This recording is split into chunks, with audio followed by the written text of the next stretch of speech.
Well, hello and welcome to another edition of HughesRound with me, Graham Hughes. I'm really sorry I was late. I'm trying to get the chat to come up on the right-hand side of the screen, but it's not coming up. There's nothing there. There's just an error message. Oops, something went wrong. Try reloading the page. I think Restream has mucked up, but I've got your messages up on YouTube, so I can see them. Tell you what, I'm just going to turn the chat window off for a moment, because otherwise it's just a black thing. Oh, get my headphones out of the way. That's not pretty. Let's move these things out of the way as well. Hello, it is Tuesday, the 13th of July, 2021. Welcome to HughesRound. And today we're going to talk about racism. In that our government are a bunch of fucking racists. And when they encourage people to boo the England players making a stand against racism, they're effectively dog whistling to say, yeah, it's okay to be racist, everyone. And as someone pointed out on Twitter, don't complain when your dog whistling causes the dogs to bark. And oh my God, are the dogs barking. The outpouring of racism yesterday on Sunday night in the wake of the defeat at the Euro 2020 tournament by Italy of the England football team. It was just absolutely sickening. And you know what? The good news is it's a minority of people. It's a minority. And we can always keep that in our hearts and go, yeah, it's okay, everyone. It's a minority of people who think that way. However, the problem is when you have a bunch of privately educated fucknuts in charge who have never lived a real day's life, a real day of life. They've never had a real day. They've never had the same kind of pressures, the same stresses, the same realization or failure to achieve something that the rest of us have. They are a different group of people. They seriously are, and I know I've gone on in the past about the othering of the EU and the othering of this, but seriously, these people are the others. They are. They just are. They just are. And there's little we can do about it at the moment because they're going to be in charge until 2024. Because we thought it'd be great to have an election in 2019. For fuck's sake. Do you know what? We could have had a government and national unity. Imagine that going into the pandemic and government and national unity, one that erred on the side of caution, didn't say, "Oh, all lockdown measures are going to be lifted in a week, less than a week." Are you immunosuppressed? Yeah. You're fucked then, aren't you?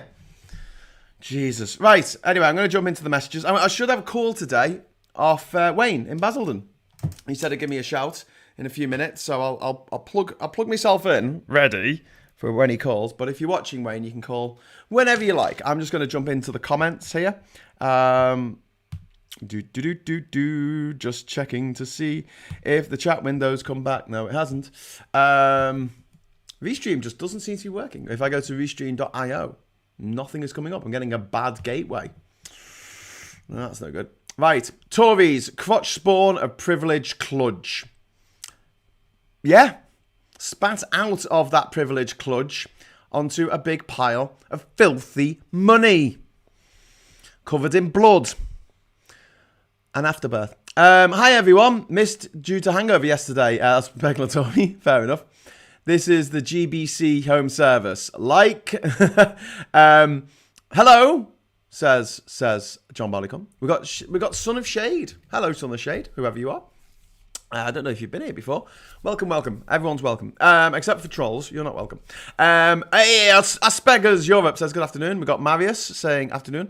We've got Draconic saying welcome back, Peckle the Tory. You missed loads. Mostly Graham talking football. Yes, but there is a fusion of football and politics. So I didn't go on about the Euros too much when they were going on, I don't think. I wasn't, obsessing over any particular game or anything. But now it is come into the realms, the magisterium of politics. It's worth making a note. Right, who else have we got here? We've got Duke Vengeance. We've got Yorosh. We've got Similar. Similar. Yeah, similar. We've got Henk there. Good afternoon. What happened after Italy won? The behaviour of so-called racist criminal scum football fans. England's reputation is in ruins. Well, I think England's reputation has been ruined for a long time because of Brexit. So it's all grist for the mill, isn't it? Whatever the fuck that means. Pineapple Boy, didn't we talk sufficiently about football yesterday? Yeah, but there have been developments in that Tyrone Mings, an England player, has explicitly had a go at the poison pingu, the Pritler, the bloated rattlesnake that is our Home Secretary. He's specifically had a go at her, saying that she's pretending to be disgusted about racial abuse, which she is. You could just imagine Priti Patel in school, couldn't you? She'd be like, oh, yeah, no, I like racist jokes, actually. Which she's been a racist enabler for many, many years. And she's the best thing to happen for the Tory party. Because what they can do is say, we're not racist, we have a lot of racist mates. I mean, friends of different races. And Priti Patel's so thick that she thinks that it's a win, you know? Get in with the racists, get accepted by the racists, yeah, join the KKK, and one day we'll all be friends. Whereas the reality is, the Tories will just turn around and spit her out whenever they feel like. I mean, there's no loyalty in the Tory party at the best of times. And especially if you're someone from an ethnic background, an ethnic minority, I should say, in the UK, they don't give a shit. Boris Johnson didn't give a shit about his first two wives, didn't give a shit about any of his children. Actually delegitimised the little fuckers. They're all bastards now, aren't they? The government, the Wikipedia doesn't know how many kids he's got. Why should anyone? Anyway, has anyone checked the fridge for Priti Patel? I hear she's gone into hiding. Has anyone checked Priti Patel for the fridge? Because she might actually be a fridge. She might have a compartment that you open up and you take a beer out and you close it again. Tory, I'm glad Italy won because of Boris's terrible business casual look. Wearing a suit and an England shirt underneath accentuated his massive beer gut. He says, sucking in his massive beer gut. I'm talking about me, by the way. Can we launch the Total Eclipse of the Sun campaign? Yes. Well, relaunch. Yeah. I've got the stickers somewhere. Let's do that. What's a doozy? Just need some weed, says Quack. Can't help you with that, I'm afraid, Quack. Tory. But I've got to say, I'm a fan of the England squad, not a fan of the fans. The squad is full of excellent people. Yes, Tory, I absolutely 100% agree with you on that one. Yes. What can I say? I agree. I'm still trying to get onto Restream. It's just not a happy Restream today. But it seems to be working. I mean, you're obviously responding to what I'm saying. So, fascism equals self-indulgence. You and your group above everyone else means you can demonize and without constraint the most selfish and corrupt take over, toxifying everything. Yes, Ernie. And this is the thing, like, there's two types of people, isn't there? There's the people who want to take care of everybody and the people who just want to take care of themselves and fuck everybody and watch the world burn. Unfortunately, the people who want to watch the world burn have got the upper hand. What's happened over the last 10 years, I think, is that people have really started freaking out about climate change. People have really started freaking out. 10 years ago, more than 10 years ago now, 11 years ago, we had the massive fires that destroyed Kings Lake in outside Melbourne in Australia, and that was a real wake-up call for a lot of Australians, and they brought in this carbon tax and things like that. A couple of years later, they reverted back to the Liberal, they call it Liberal, but the Conservatives party, and they're in charge now, and they repealed the carbon tax. They give subsidies, massive subsidies to carbon, that's not even a word, fossil fuel and carbon companies. See, I put the word fossil and carbon together and made a whole new word. How excitement. Anyway, so look at the vote in America. They voted for Trump. Look at the vote in the UK. They voted for Brexit. They voted for Boris Johnson. People are panicking. When people are panicking because they're fucking dying and our planet is dying, it's dying. I know, yeah, The Rock is going to be here for a few more billion years, but life as we know it on this planet is getting wiped out at a really, really fucking disturbing rate.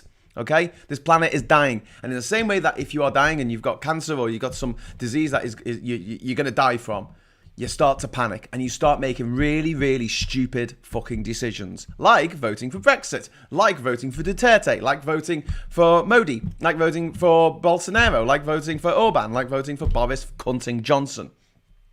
People make bad decisions. Why did they make bad decisions? Because they're panicking. People are panicking. People know, even in the back of their little lizard fucking brains, even if they don't accept climate change, even though their Piers Corbyn cunts saying, oh no, it's not real actually, it's just made up by NASA to disconcert us. They want us to be disconcerted. Wankers. Even in the back of their little lizard brains, that there is the knowledge that this is actually happening and it's freaking real and it's going to cause a lot of fucking problems for the next generations coming up. And yeah, people panic. And when people panic, they go to the snake oil salesman. Because the snake oil salesman will go, I will give you a panacea, a cure-all that will save you from all of this shit that you're going through because you're dying. Oh. And people, because they panic, they give all of their money, all of their riches, earrings and jewelry and wedding rings. Quick, keep me alive. Fuck's sake. I don't care what it is. I don't care how it works. Just keep me alive. And that's what happens. People who are panicking make shit decisions. You see this in crowds. You see this when people cause a stampede. You think like no human being would stampede over another human being. You would just think that, wouldn't you? Because, we're sentient beings and we know what we're doing. We're not a crowd of fucking wildebeest. But obviously, a herd of wildebeest even. But yeah, crowd of people fucking run all over people in a panic because they panic. Why do people die in a plane crash? Most of the people survived the fucking crash, Hitting the ground, they survived that bit. Yeah. Because, you're going forward, aren't you? A lot of the momentum. So, look, if you just drop out of a plane without a parachute, your momentum is fully down, okay? If you're coming down on a plane, whether you're coming down on land or, on the sea, so long as you don't smack into a cliff, right? A lot of your momentum, a lot of your speed is forwards. Is forward. So you hit the ground really fucking hard. Sorry to the microphone. Sorry, you listening. The microphone doesn't give a fuck. You hit the ground, then you slide. You slide for a very long time. And a lot of people survive that. In fact, the majority of people who die in plane crashes actually survive the crash itself. They just don't get out the fucking plane in time. Because there's 3 different responses. There's flight and fight and freeze. Your brain fucking panics. You freeze up and you go, shit. What do I do? And that's why you need to have people telling you. It's why you should pay attention when they're actually telling you where the exits are and stuff like that. I always count out the number of seats between me and the exit so I can find it in the dark. When the lights are off and it's the fuselage is full of smoke, I can feel my way out. And I do that on every plane I get on because I want it so that if anything happens, God forbid, hopefully I'll get out, because most people don't. Most people freeze. They don't know what to do. Their brain fucking shuts down. It stops functioning, and they burn to death because the planes generally catch fire quite quickly after hitting the ground at 600 miles an hour. But yes, there you go. Anyway, that's what I think's happened in the last few years. I think people are just fucking panicked. I say just fucking panicked. I mean, climate change is fucking terrifying. It's as terrifying to me now as I remember when I was growing up and I was terrified of there being a nuclear explosion over Liverpool. I remember watching Threads as a kid. Great. When the Wind Blows. Great. What was the other one? There was another one that was like post-apocalyptic. Well, Mad Max, obviously. But yeah, in fact, Mad Max 2, it's not post-apocalyptic. It's just that there's no oil. We've run out of oil. The world's run out of oil. And then in 3, Beyond Thunderdome, there's actually been a nuclear war in between number 2 and number 3. True story. Or Brave for that matter. How's the arm today, Graham? It's all right, actually. Yesterday, it felt like someone had punched me in it a little bit. It's kind of bruised when I touch it. Oh, yeah, it is, isn't it? People have survived falling out of planes without a parachute. They have indeed. So what you need to do is just crunch up into a ball, basically. The day after. Yes.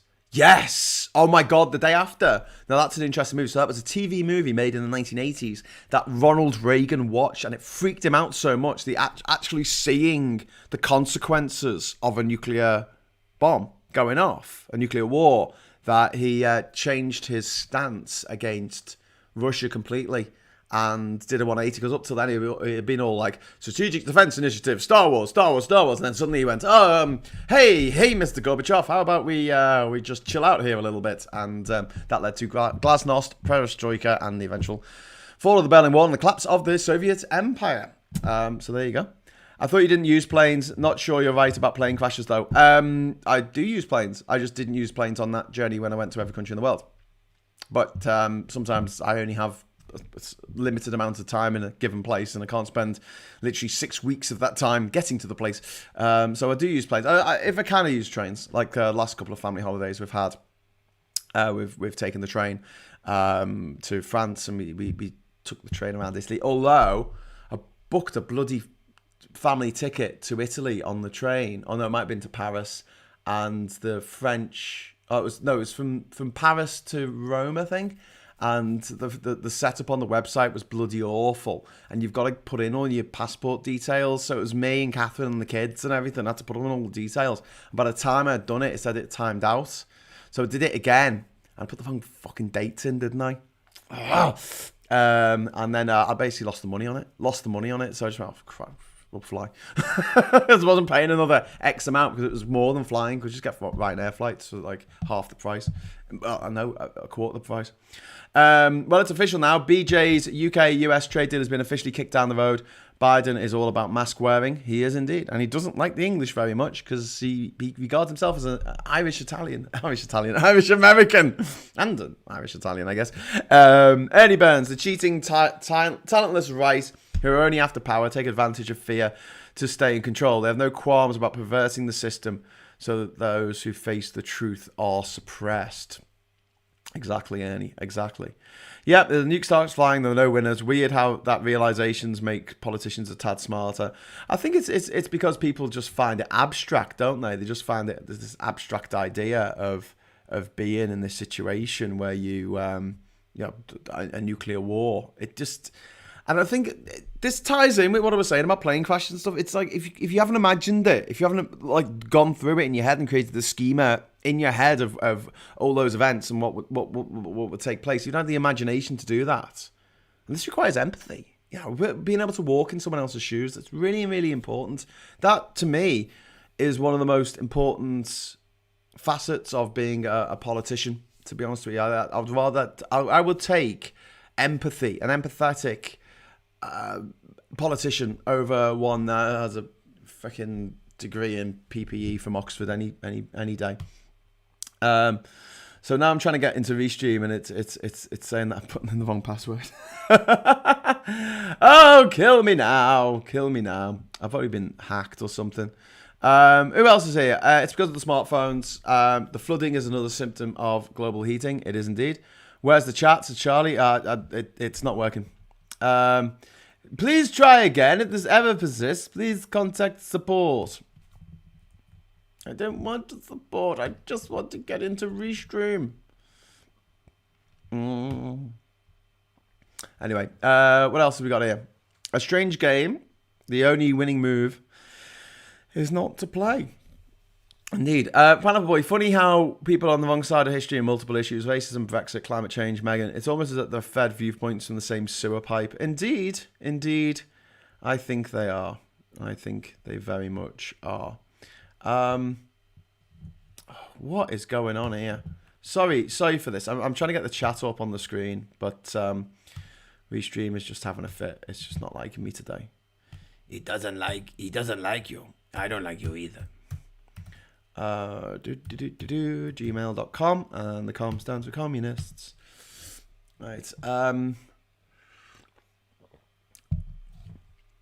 Thatcher buying US cruise missiles, making us more of a Russian target, didn't ease anxieties in nuclear war.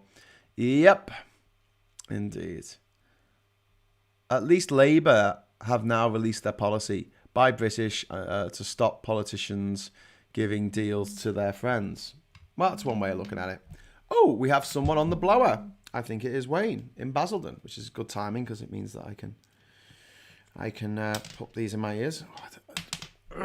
If only someone invented, like, I don't know, some kind of like wireless earbuds, like, so I could just put them in my ear without having wires everywhere. That'd be boss.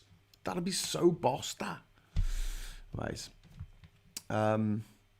Just give me a moment. Wayne was there, but now he's not. I was here. Now I'm gone. Left my name to turn you on.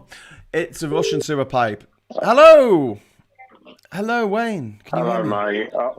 Mate, yes, I can. I thought, as you're having such technical difficulties, I thought I'd call in and try and salvage this car This crash. clusterfuck. Yes. Sorry, Yeah, mate.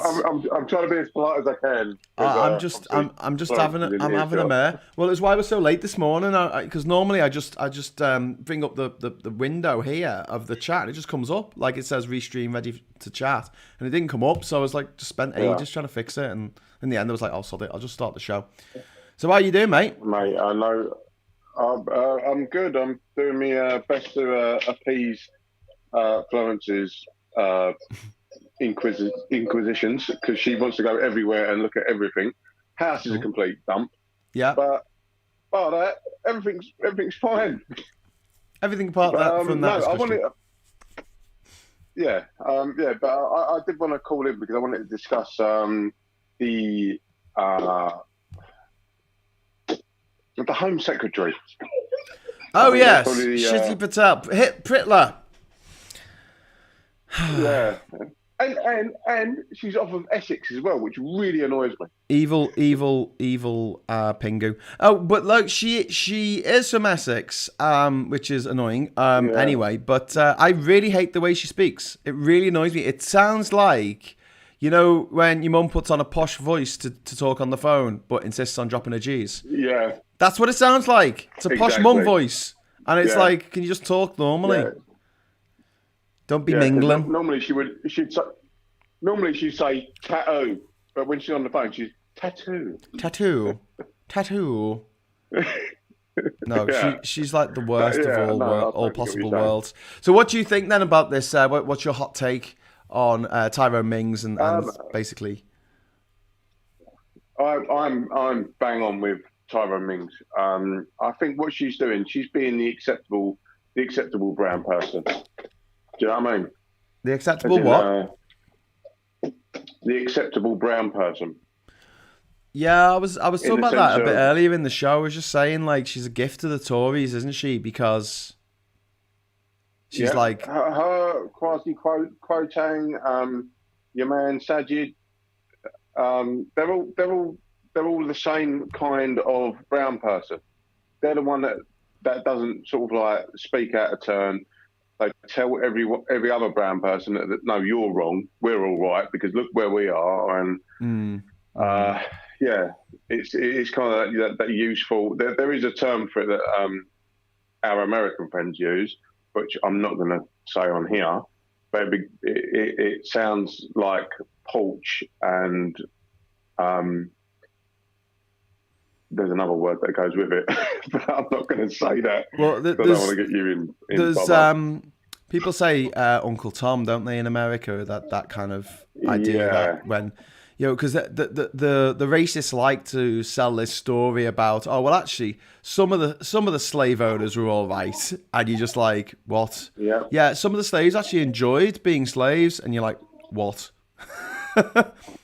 So, it was good. It was a good gig at the time, wasn't it? Yeah, it was great. You know, you had to work, and then you died, and then your children had to work, and then they died. You didn't get paid, and if you complained about it, you got beaten and raped. Exactly. That's not a bad life, is it? No. I mean, all things considered. I see where there might be some problems with that.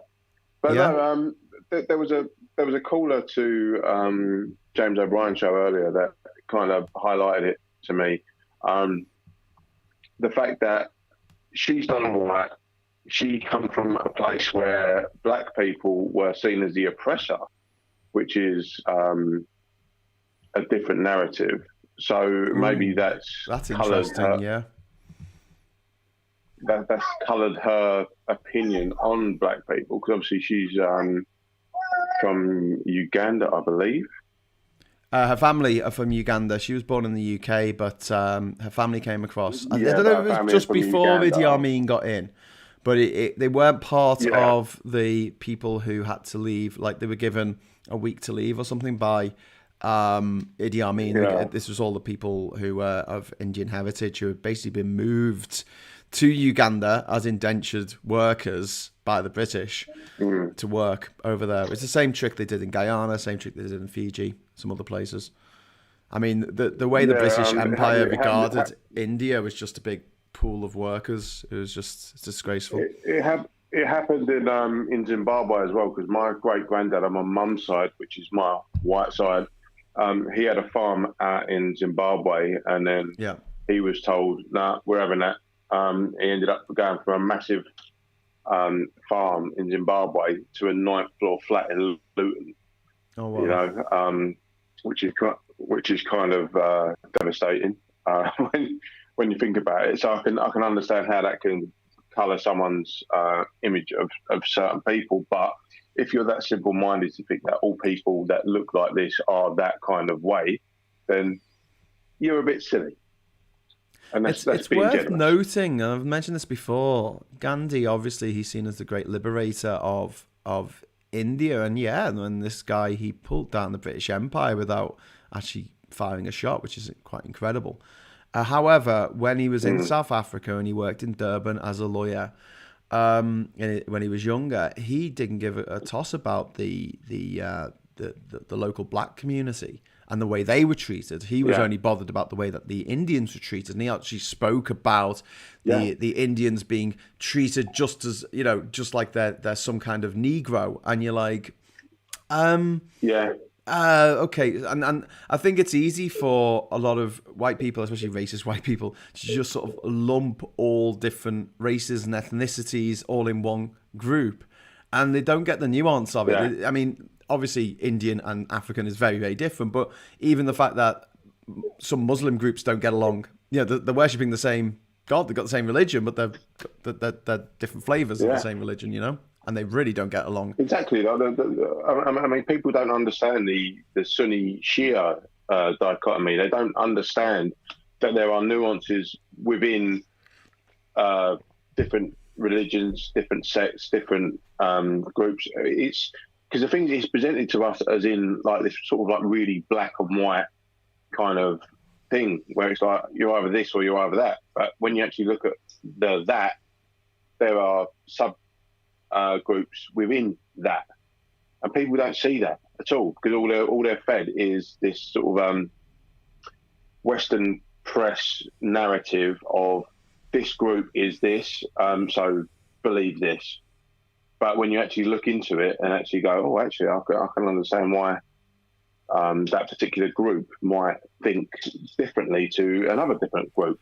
Yeah, within that same culture that we're sort of trying to dissect. And with the whole Uganda thing, which is why I think Priti Patel's agenda is coloured,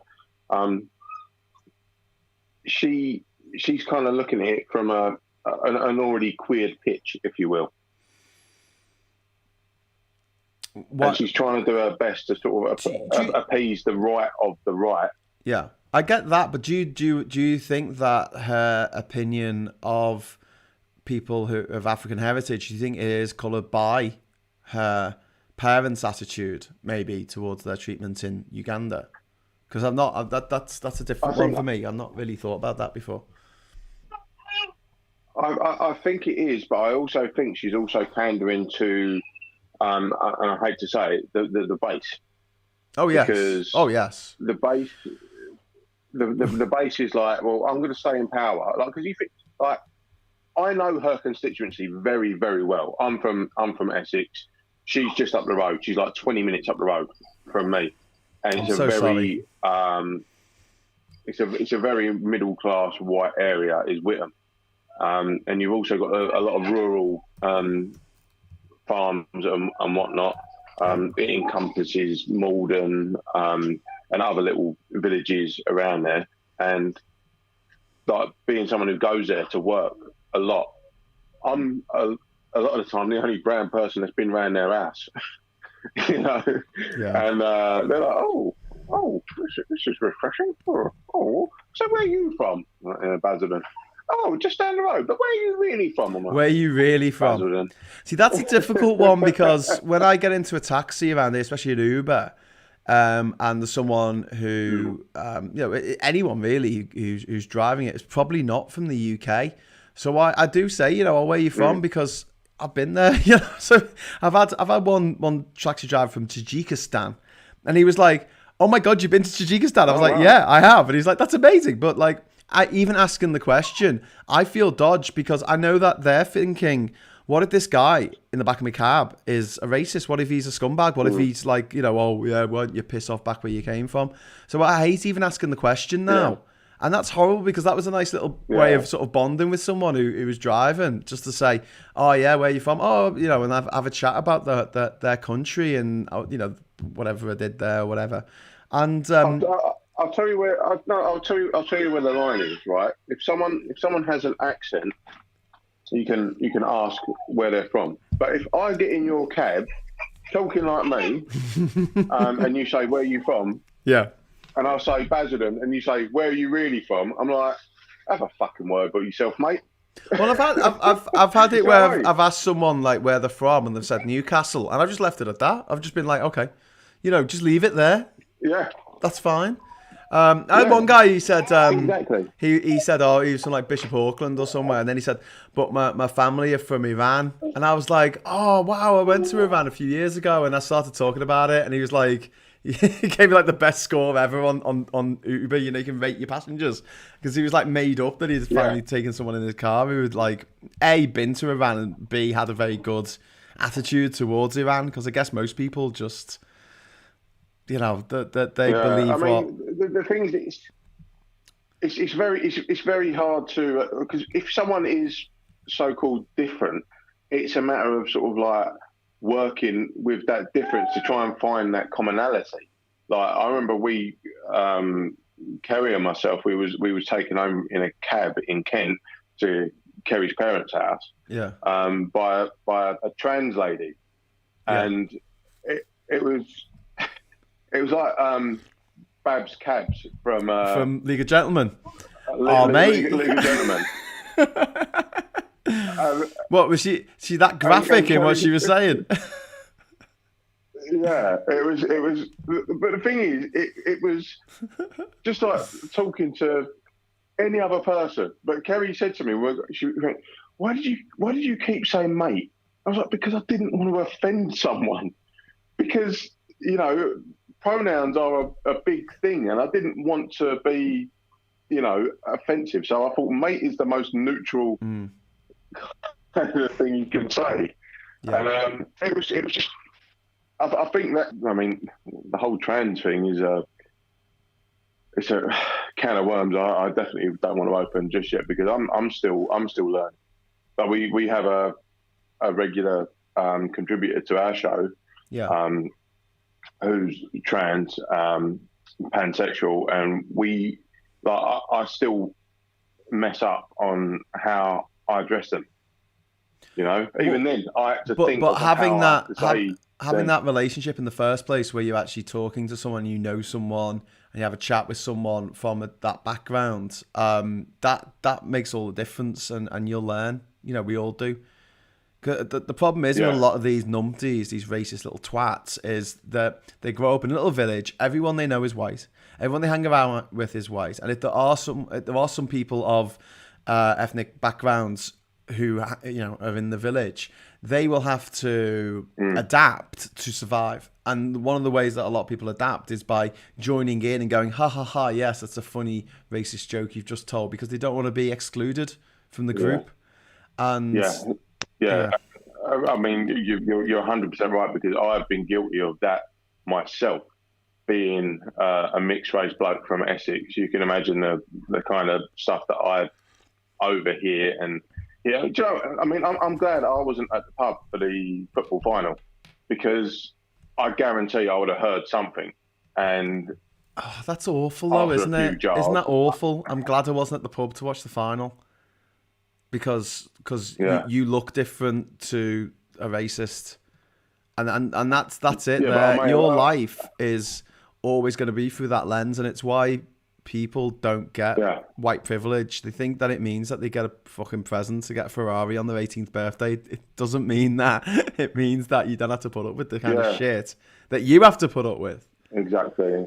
I was over at my neighbour's, and then when the penalties were missed, it was just like, it was a bad penalty. But I guarantee, at the pub, when there's people around there that I don't know, they may have blurted out something that they subconsciously would it would just be, if you're subconscious, it would just come to the fore. Yeah. And then all of a sudden, my ears would prick up and I'll be like, right, me and you need to have a little chat.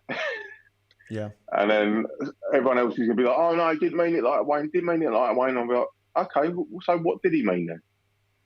You know, and it's that whole thing where it's when you're in a certain group, you excuse, like people excuse certain behaviour.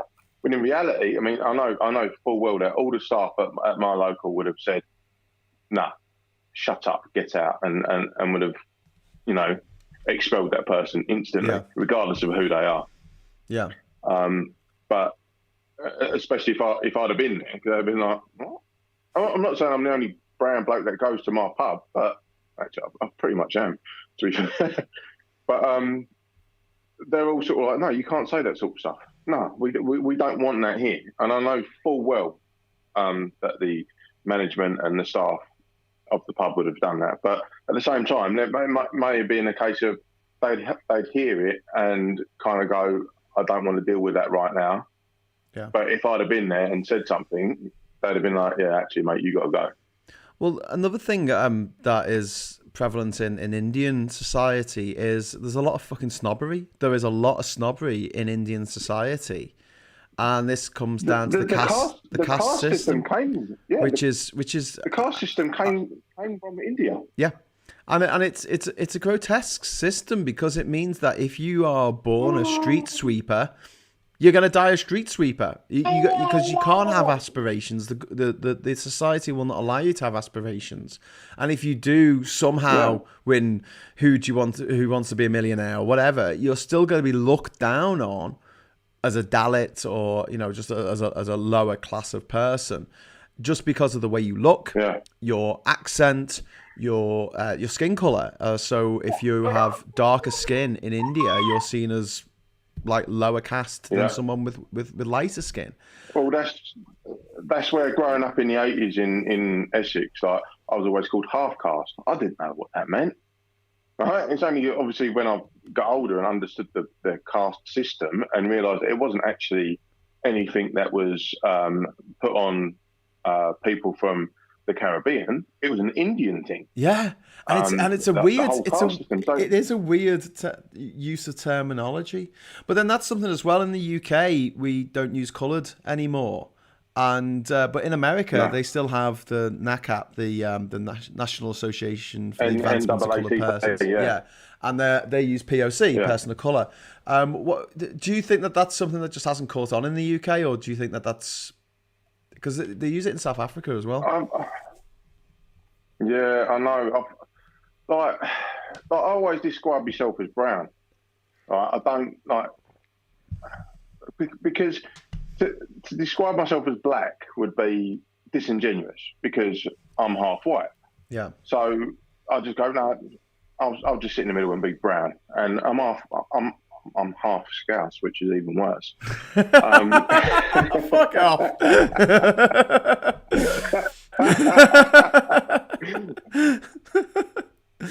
But my granddad used to play in an old skiffle band that used to play out the cabin before the Beatles. So I'm good for that sort of credentials. But my dad used to play in a band called the Hughie Graham Trio, and they played at the Caspar Club in West Derby.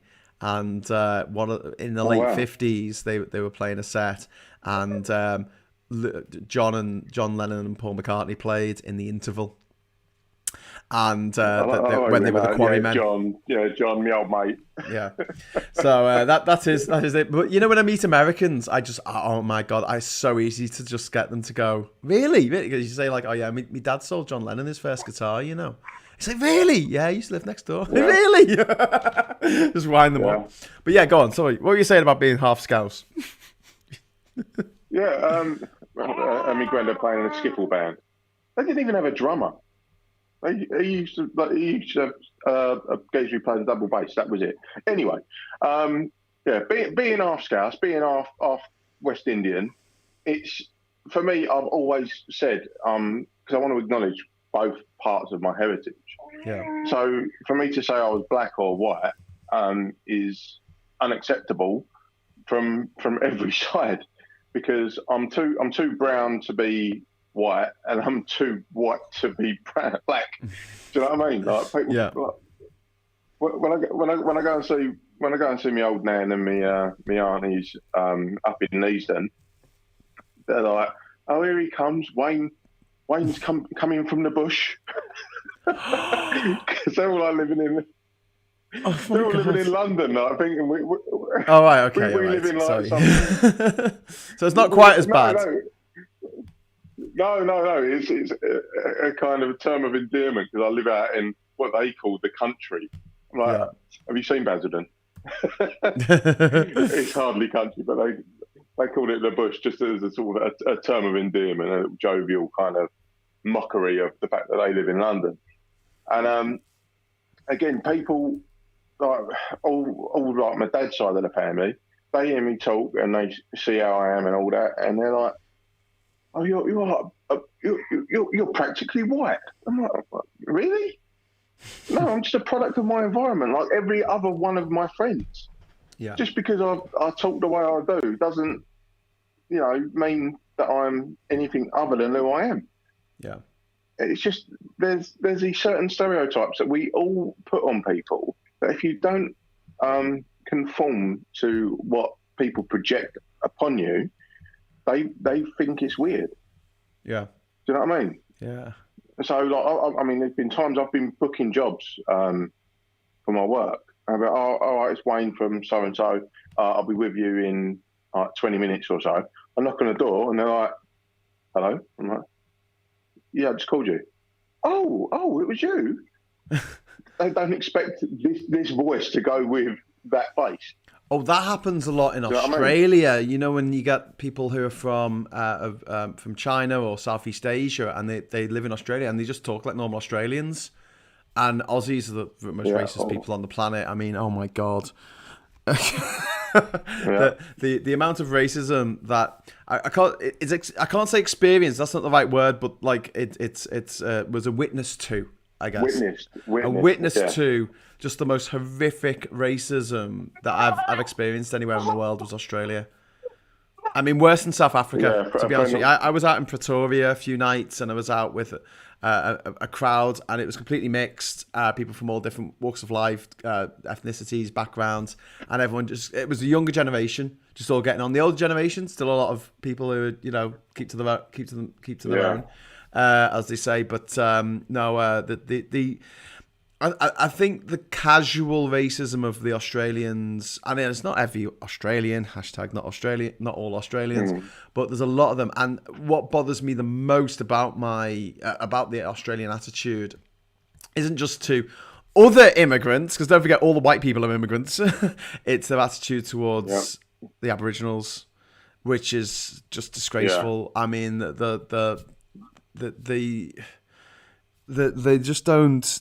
I don't know. Australians just seem to think that the Aboriginals are a problem. They don't see them as the inheritors of the land who are allowing the white people to live on it.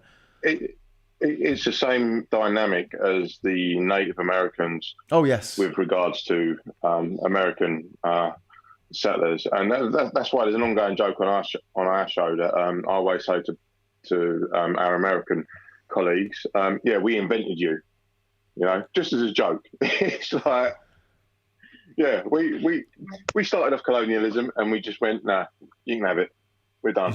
We're just gonna sit on our little island, not worry about it. Same as Australia, obviously the Tasmanians have been there forever, the Native Americans have been in America forever, and we rock up and just go, right, we're doing this now. And we don't really care about what you was doing before. We're just gonna, take over, deal with it. What can they say? By the way, Graham, can you check your chat, because we've been talking for a long time and you've not. We have. Sorry, I'm still struggling to try and get into bloody the Restream chat so I can get it up properly on my screen, because it's like really small. But Andy Byrne says, I work with several trans people and the bar is very trans positive. So I say folks addressing people en masse. Folks and they and them. Obviously, when you don't know the gender of the people that you're talking to, you will use they and them. You do it all the time. So it's not like something really out of the ordinary for most people. Graham has gone down the plug hole. Racial animus is based on insecurity. Difference challenges identity. I'm just getting my YouTube up so I can help you out a bit on my iPad, because obviously this conversation that me and Graham are having, it's via WhatsApp. So there's a little bit of delay and a little bit of lag. Oh, okay. Between all right. What's going on in chat. So Draconic says, gotta admit, I grew up with limited exposure to people of other creeds and races and feel initially uncomfortable that I might inadvertently offend. Having said that, just try to get to know the person. Yeah, absolutely. Carl is responding to something Lee Conte saying, the whip hand, as James O'Brien describes it, scared it'll happen to them if they give others the power, they have to retaliate back. Yeah. This is true. Lee, this is in response to what Lee said about Uganda. I think that's an inherent fear that is held by certain people that are insecure in certain elements of their life, I would say. Yeah.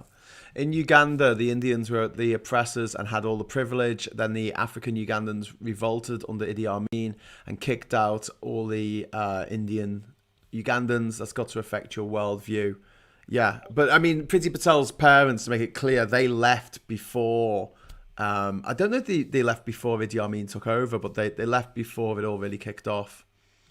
And they could, because they were citizens of the British Empire, or the British Commonwealth as it was then. They could move about. They could move about until 1973, until we joined the EEC. You could, if you were born in Guyana, you could go and move to the UK, no problem. You had a British passport. And what happened very quickly was the British realised that there was no money to be made in this, because they couldn't just go to other people's countries and steal everything like they used to. So, yeah. I just wanted to address something in your YouTube chat. David Gerardo saying, Viva la Italia. Ha ha ha. Yeah, Italy won. Well done. They won sports.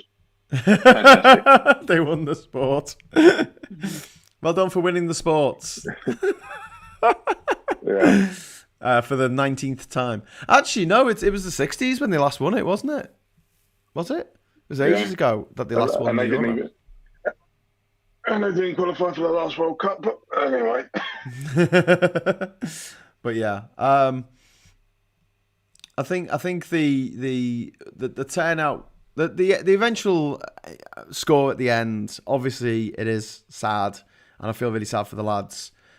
But yeah, the fans, there's so many of them who just act with absolute impunity. Like they think that they can get away with anything.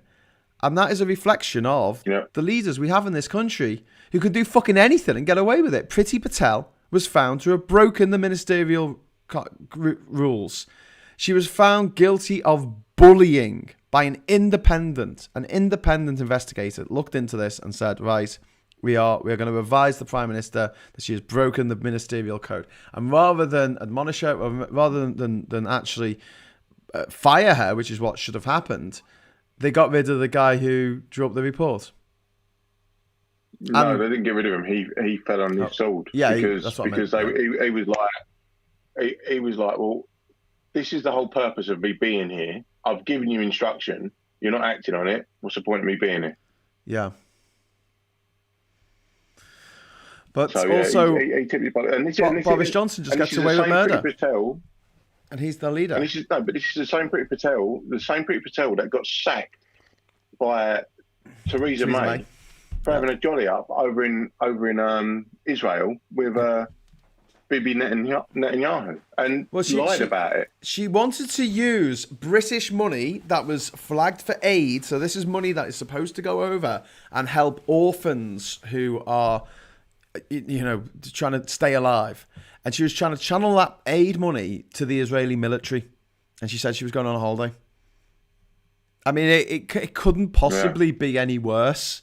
It wasn't just that she met with some arms companies while she was abroad. I mean, it was like she with the objective of taking money taking food out of the mouths of hungry babies and giving that money to a foreign army who's not part of NATO, I don't think. Is Israel part of NATO? I don't think it is. All right, so they haven't signed up to help us out in the event of an invasion. France has. Just want to pull something up in chat. RC says, where were the police on Sunday? If it was a stadium full of blacks, they would have called the army out as well. Yeah, I tend to agree with that. Yeah. Or women. What if it was women having a peaceful vigil?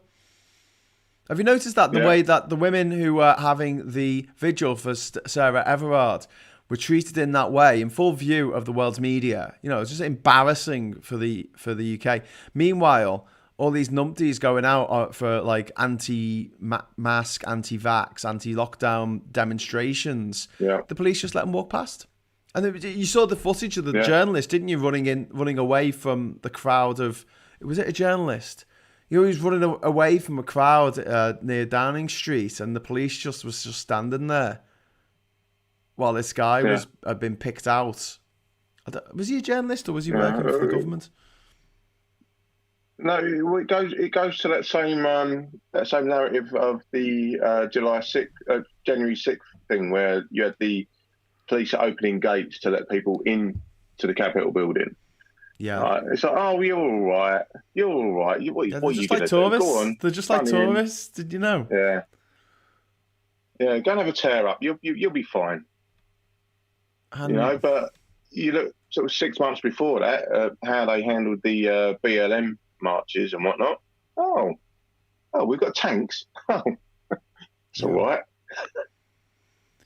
That seems fair. It's the militarization of the American police force. I mean, you know, in the list of countries you don't want to be black, I think the USA has got to be number one. I'd put it above Somalia. Do you know what I mean? It's so dangerous to be black in America at the moment. The police are incredibly militarized since Ronald Reagan in the 1980s passed a bill that said, hey, you know all that leftover stuff from the army, you can give that to the police. And that set in motion a mindset in the police that they were a military operation and that the civilians were the enemy that needed to be kept in line. So the police aren't there to protect and serve. The police are there to keep people in line. They act like they act like it's war, and there are these people who have been interned, and they have to keep them all in line. But when you see footage of a black person in America who's got their hands up, sitting at a car, and they're being told two different instructions by two different police officers who both have their guns drawn, one of them saying to get their ID, the other one saying to keep the hands there. What do you do? You know, it's horrible. Exactly. It's absolutely horrible. Exactly. And it looks like the UK, and especially the fucking Met Police, have looked over the water and gone, oh, we'll have a bit of that. Yeah, definitely. I just want to again highlight a couple of bits from chat. Precisely where were the Met? This is from Stanley Beckett. There were accounts of someone openly snorting coke in Leicester Square and being cheered on. That I can wholeheartedly believe. Because I've seen that shit. You know what I mean? It's like, oh, get my gear out, hey, bang up my nose, happy days, and they'd be left alone. But a young black kid walking down the street on his way home, being turned over a bonnet. Yeah. Alexander Campbell's saying about the Priti Patel thing in Israel. A foreign army in the Golan Heights, which the UK does not recognise as Israeli territory. She bypassed the Foreign Office and the UK ambassador in Israel. I mean, this woman should not be. She should not be in government. She should not be a fucking MP. I don't think that she should be walking the streets. I think she should be in jail for corruption. I think that if we lived in a country that took corruption seriously, this woman would be in jail for corruption.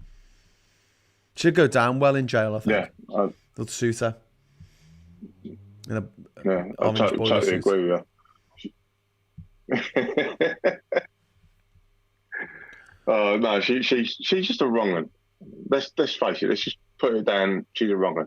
I think she's evil. I think she's genuinely evil in a way that Boris Johnson is evil, but in a kind of like, he's evil because he's thick and no one's ever said no to him. So he's evil in a way that a spoiled child is evil. Whereas Priti Patel, she is. I disagree. I think Boris Johnson is the most conniving of evildoers. He knows what he's doing, but he puts on the facade that he doesn't, and it's all just like when in reality it's scripted. He knows exactly what he's doing. That's why he disappears into fridges every now and then, because he can't deal with look at PMQs. That you know me, Graham. I listen to PMQs every single week on LBC, and I'm tweeting about it constantly. He does nothing but evade. Evade, and then flips it back onto Keir Starmer, or back in the day, Jeremy Corbyn. He doesn't answer the question. He answers a question that he invents himself, but he doesn't actually answer the question in hand. Now, the speaker, Lindsay, what's his name? Lindsay Hoyle. Yeah. Lindsay Hoyle. Lindsay Hoyle last week interjected twice, but didn't actually reprimand the Prime Minister once. All he did was say, "Can you please answer the question?" Yeah. And he still went on to evade the question. Now, for me, it needs to be, this is the question, answer it. If you don't answer it, we're going to keep going on until you do answer it. Yeah. I don't think it's fair that the Prime Minister at PMQs can basically deflect and reflect back at the leader of the opposition and say, no, what about what you did? What about what you did? What about this? What about this? No, fuck the what about, right? Answer the fucking question, you absolute melt. Yeah. But I agree. Yeah, but Boris Johnson, he just reminds me of like the bad kids from Willy Wonka and the Chocolate Factory, just all melded into one. You know, like the same gluttony of Augustus Gloop, the same arrogance of Mike TV.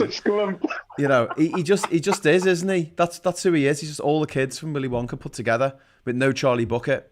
Yeah. But what I meant was like, okay, I think that Patel is more explicitly evil. Like, she enjoys it. She relishes being a bitch, being the person who says, who destroys people's dreams and aspirations and hopes, and she likes doing that. She likes seeing other people fail. Whereas I think Johnson more just likes, he's too wrapped up in himself. Do you know what I mean? He's such an egotist. He's such a narcissist that he can't see any further than his own immediate wants and needs. And he's not thinking that way. But whereas she projects like a motherfucker, and she's more conniving. Whereas Johnson's all about the headlines. I mean, that infamous GIF that was a tackle that he did in that Germany-England game back in the day, that was contrived. He knew exactly what he was doing there. Yeah. You know what I mean? He's playing a football match and does a rugby tackle on a fella. Yeah. He knows it. That's being turned into a meme and a GIF all day long. Yeah. And whereas Priti Patel, she kind of just sits back and, like buying a jacket that says Home Secretary. You know what I mean? Yeah. I don't think she bought it, mate. I think someone gave it to her. Yeah, but she still fucking wore it. I know. Yeah, just back on a high vis and be done with it. You know what I mean? No, I'm Home Secretary Priti Patel off of Witham, Essex.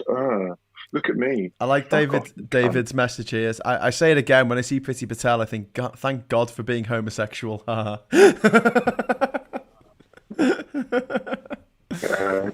She'll turn your kids gay. I reckon she'd turn over a few quid in like some Soho dungeons, you know. Oh God! Oh! I feel a bit ill now. But no, she is an absolute. Who's your Home Secretary? Who's your Home Secretary? Oh, you are, baby. You are, baby. She is an absolute The nightmare. ball gag and all sorts. Oh Have we no. got, Oh no. Oh God. have we got any have we got any lighter subjects to talk about, Graham? Any lighter subjects? Well, let's have a look. Let's have a look on CNN. So what they're reporting is the good news that the Taliban fighters have killed 22 unarmed Afghan. Oh, that's awful. A dozen men are seen shot to death in the video. I don't want to watch that. The US top general in Afghanistan stepped down. Biden's made an awful speech. He might get deported over a piece of bread. Hear his message. A wild chase followed the assassination of Haiti's president. That's pretty shit. Biden forced to pivot foreign policy focus to Haiti and Cuba crisis. Fire rips through COVID wards at Iraqi hospital, killing at least 64. Jesus Christ, I don't know why I got out of bed this morning. Hang on. It's okay. There's something called a Dreamliner. This is nice. Okay, so there's a plane called a Dreamliner. Oh no, hang on. Boeing discloses a new problem with 787 Dreamliner. Oh, for fuck's sake. Okay, it's okay. There's been protests. Oh no, protests turned to looting in South Africa. US and Cuban governments stunned by unprecedented demonstrations. It looks bad. What you need to do is you need to skip to the and finally story. I do. Oh, here's an and finally story that I quite like. France hits Google with $600 million fine. Yay! Did that, Google, you fuckers. There you go. Thank you, platform daddy. Go fuck yourself. That'll learn you. That'll learn you. Yeah, don't deplatform me. And then UK cops have seized a record $249 million worth of cryptocurrency. So someone spent a long time mining away for cryptocurrency, and now it's fucking worthless. It's fucking worthless. How does that work? Cryptocurrency. How do you steal something that doesn't exist? I have no fucking clue, mate. I really don't get how cryptocurrency works. They say, oh yeah, they've taken X amount of cryptocurrency. For what? The bastards. Look at me, I've got a bag of air.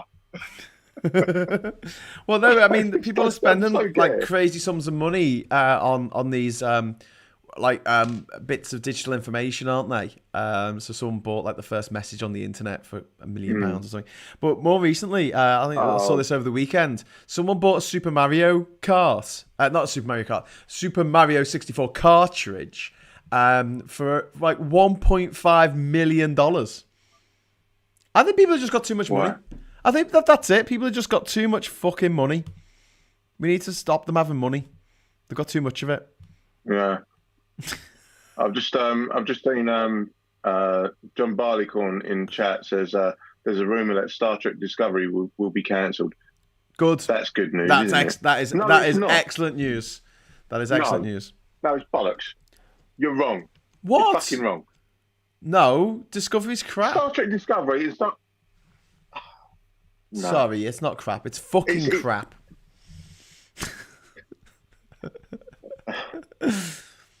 I don't know what to say now, do you? Me and you will part ways, sir. Well, you know, I'm a big TNG fan. I enjoy it, and Picard. I enjoy Picard as well. Oh, I didn't like Picard. Neither of them are canon. So it's very difficult to. You have to look at them as standalone series, really.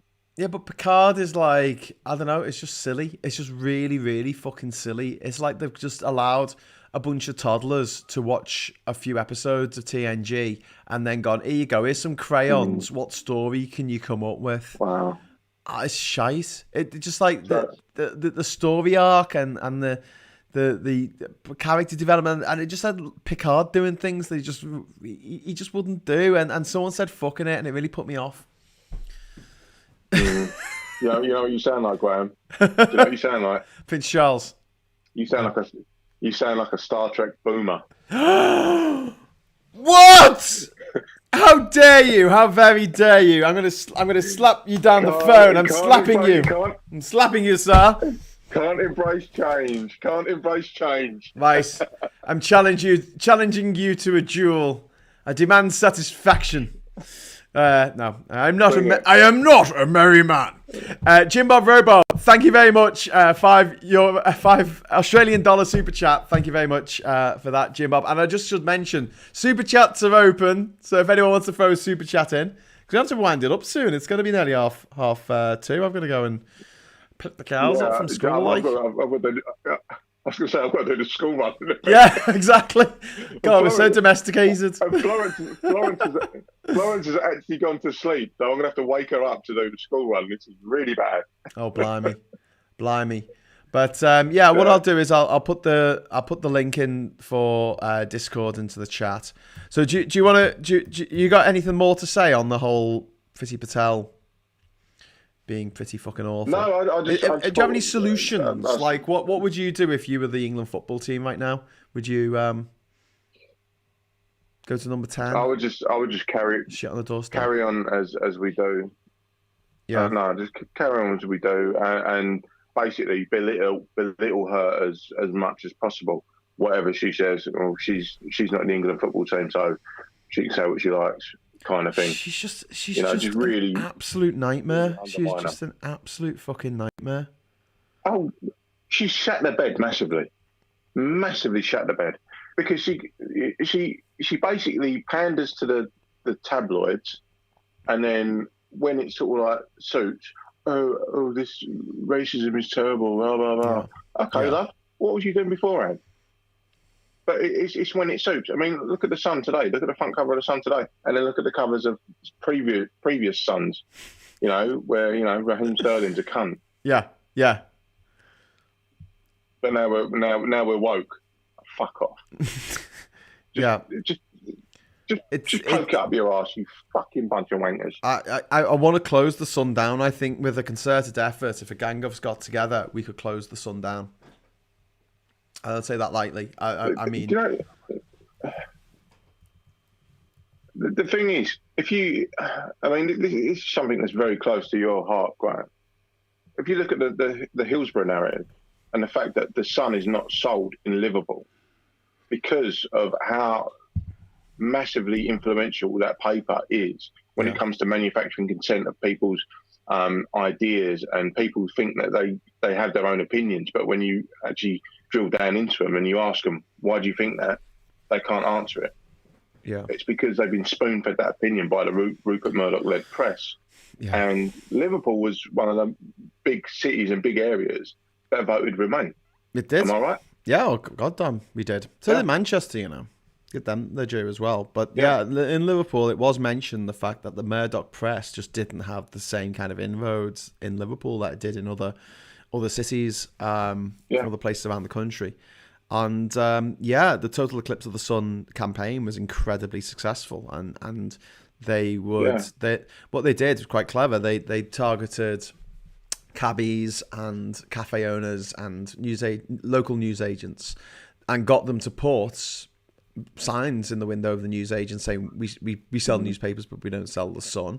Justice for the 96. And there were cabs, and the way they print over a cab with advertising, effectively it just said don't buy the Sun.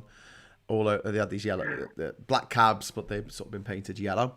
It was really, really effective, and people saw buying the Sun as being anti-Scouse, and as a result of that, we managed to hound them out of the city. But the thing is, with the Sun at the moment, I mean, back in the day, it had a circulation of 3-4 million. Now it's not even 1 million. It's fuck all. It's not worth anything. If you pay £1 for a copy of the Sun, that's more than the actual Sun is worth at the moment, according to its owners. It's on its last legs, and we need to just finish it off. We need to do a finishing move a la Mortal Kombat and just rip its head off and eat its spinal cord or whatever they do in those games. Speaking of finishing, bit behind the times. Speaking of finishing people off, Ernie Burns makes a brilliant comment. Go on. Ernie Burns makes a brilliant he often does. Picard should have been more like Murder, She Wrote. Then Graham would have liked it. It's actually quite true. But yeah, no, it should have been better. But someone's put a really good point in about the first season of TNG was fucking awful, and so was DS9, and so was Voyager. So the show that show got better with the season 3. Yeah, okay, fair enough. But then I don't know because Deep Space Nine. Hang on. Deep Space Nine was good once they got the Defiant. Yeah. Before that, it was just shite. Yeah. Well, DS9 got better because of Babylon 5, essentially, because Babylon 5. I would say DS9 got better when your man shaved his head and grew a goatee. So he basically turned into himself, but from the mirror universe. The mirror universe. I just want to say a big thank you to Alexander Campbell for dropping in a £5 super chat. STD. Star Trek Discovery is called STD. STD will probably be cancelled as they ran out of money to see Overlord DVD as source. I find Picard to be very pedestrian until the last episode. Zzz. Yeah. I'm not getting much love for Loki, by the way, off my friends who watch these Marvel shows. I mean, One Division started off really well. Very dark. Well, One Division started off really well, and then it just went tits up at the end. And then the Winter Soldier one just didn't grab me at all. I would say the opposite. I was like One Division. I was like, I'm a different group saying, this is shit, I can't deal with it. And then like, after episode 3, I was like, hang on a fucking minute. It's getting a bit lively now. I know. I like the mystery. I like the fact that it was all a bit weird and what's going on. But I think there was big problems with pacing, and I think that was a problem with Winter Soldier, and I think it's a huge problem with Loki. They just can't get the pacing right. It's as though they got a load of people who are so used to making films that are 2 hours long, and now suddenly they've got to make 3, 4, 5 hours of television, and they're just like, well, and so they had these fucking scenes where people just sit around talking to each other. And you're like, well, why aren't you doing something? Literally sitting on the side of a hill talking to each other. And I'm like, that's no way to direct a scene. I've got a mad question for you. What are Loki's powers? What are Loki's powers? Well, he's got the power of illusion, hasn't he? He can make things. He can make people see things, and also he can control minds to a certain extent. But he doesn't realize quite how powerful he is in that respect. No. But he used the Tesseract to enchant people in the original Avengers. Yeah. But what are his powers now? Because he seems a bit of a pussy, if I'm honest. Well, he's had his powers taken away because they don't work in the world, in the TVA world. He's still been using them. Only when he goes back in time. People, only when he goes back in time to some point. Yeah. But look, like, remember that family, I think the woman's awful. Have you been watching Loki? Have you been watching it? Yeah, I've watched every It's got some episode, posh British woman in it, and she just looks like she's like an actor from bloody Holby City or something. She's just like, oh, hello. Oh, I'm just so happy to be here. I was like, bloody that's exactly it. And I just think that like we done half. You know the way we've got like a production line coming out of posh fucking private schools into politics. We've got exactly the same one going into acting. So many actors have exactly the same background because they're the only fuckers who can afford to spend 5 years of their life not working until they land a big role. Yeah, they're the ones who are able to get them scholarships or their internships. Yeah, you know, because mummy and daddy will pay for them to work for free at places like Global Radio. Yeah. What? Did I say that? What? No. But yeah, I'm going to just drop in the Discord chat link there. So that's in there. So really sorry about the comments today. I mean, I've managed to keep up kind of with the, this is actually a projection. That's not the right word, is it? This is the live feed from YouTube, not from Restream. Richard Prosser though wants to know, what are you waffling about? Says Richard Prosser. Tesseracting. That's a bit Andromeda. Do a thumbs someone so I can turn the volume back up. Do a thumbs someone so I can turn the volume. What does that mean, Ernie? Do a thumbs. Okay. Do a thumbs. Does that mean that we stop talking about TV shows? But yes. Anyway, no. it's just stuff that's on the TV at the moment, quite enjoyable. This week's episode of Rick and Morty is worth checking out, unlike last week's episode, which was just shite. But yeah, let's go full circle. Have you watched Lower Decks? Nope. Am I okay? Am I it's off, Rick and Morty, but Star Trek. What's it called? Below Decks. Below Decks, yeah. Lower Decks. Lower Decks. Never even heard of it. I watched an episode. Well, really? I watched half an episode of Solar Opposites, which is done by the same people who do Rick and Morty. It was shite, so I just turned it off. Yeah, Lower Decks is basically Rick and Morty, but Star Trek. Why can't everything be as good as Chernobyl? That's what I want to know. I've not even seen one episode of it. But anyway, dude, I'm going to have to shoot. Yes, you are. We'll have to do this again next Tuesday. Yeah, please do. I've got to do the school run. So okay. I will see you next Tuesday. Yay! You massive see you next Tuesday. I will see you next Tuesday. Massively. All right, take care, Wayne. Yeah. Bye-bye. All right, take care, mate. See you in a bit. Bye, mate. Cool. Nice. That was Wayne in Basildon, as he's affectionately known. Because he's called Wayne and he lives in Basildon. You wouldn't think, would you? Anyway, no spoilers. Pegler Tory, want to join my conga? We got a bit late. Lower Decks is actually pretty good. I'll have to check it out. Is it a cartoon then, if it's like Rick and Morty? Loki's powers are being annoying. Yeah. Tom Hiddleston. Just playing himself. Set a course for the Discord server. Engage. Yes. Babylon 5. Excellent TV show. Which we've spoken about before on this show. So, apart from all the bad news that's going on in the world, I was trying to find some ray of sunshine in the news before I went. But no, actually, there's nothing. The Electoral Commission in China has banned pro-democracy candidates in the Macau elections. Macau is part of China that used to be part of Portugal and gained independence a year after Hong Kong did, and it is a special administrative region, an SAR, just like Hong Kong is, and they're having a clampdown on democracy there as well. Olympics the Olympics chief refers to people of Japan as Chinese. Oh, for the love of God. In South Africa, 45 people are dead. Unrest linked to Zuma jailing intensifies. Jesus Christ! Imagine being that into someone that you go and have you get seriously, like you prepared to die for this corrupt official who's now in jail. I bet if Boris Johnson went to jail, there'd be a few Borisettes who would be like, "Oh, I love you so much. It's all for you, Damien. It's all for you." Larry and Paul, thumbs. I've got Janet Feeney over in Canada.